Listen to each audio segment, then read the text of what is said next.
Bumiyahe na ngayong araw sa Hong Kong ang It's Showtime family para sa kanilang pinlanong bakasyon habang suspindido ang It's Showtime.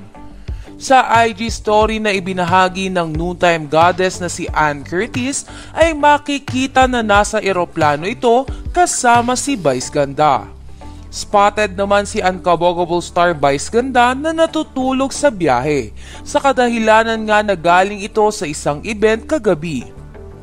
Sa kabilang banda ay nagbahagi din si Bong Navarro ng isang larawan na tila nasa airport na ito. Kasama naman ng komedyante sina Ogie Alcacid, Jackie Gonzaga at ang mag-asawang Yael Yuzon at Karil Yuzon. Matatandaan na una nang sinabi ni Teddy Corpus sa nakaraang live nito na magbabakasyon silang mga host ng It's Showtime sa bansang Hong Kong. Ganito din ang sinabi noon sa isang interview ni Ann Curtis. Samantala, inaasahan naman na ibabahagi din ng ilang host sa kanilang mga social media account ang kanilang mga gagawin sa Hong Kong, lalo na ang Vice Ion na nagdiriwang ngayon ng kanilang second wedding anniversary.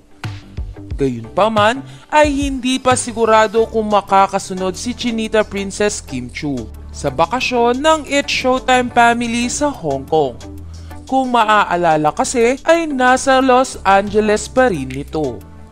Nito nga lamang nagdaang araw ay dinalaw nito ang kanyang ate na si Kris Aquino. Samantala, dahil sa bakasyon na ito ng It's Showtime family ay napawi ang pagkamis ng madlang people sa It's Showtime family. Anila ay masaya sila na nakapag-set up ng bakasyon ng kanilang mga idolo at makakapagbaon ng lakas para sa kanilang nalalapit na pagbabalik sa ating pananghalian.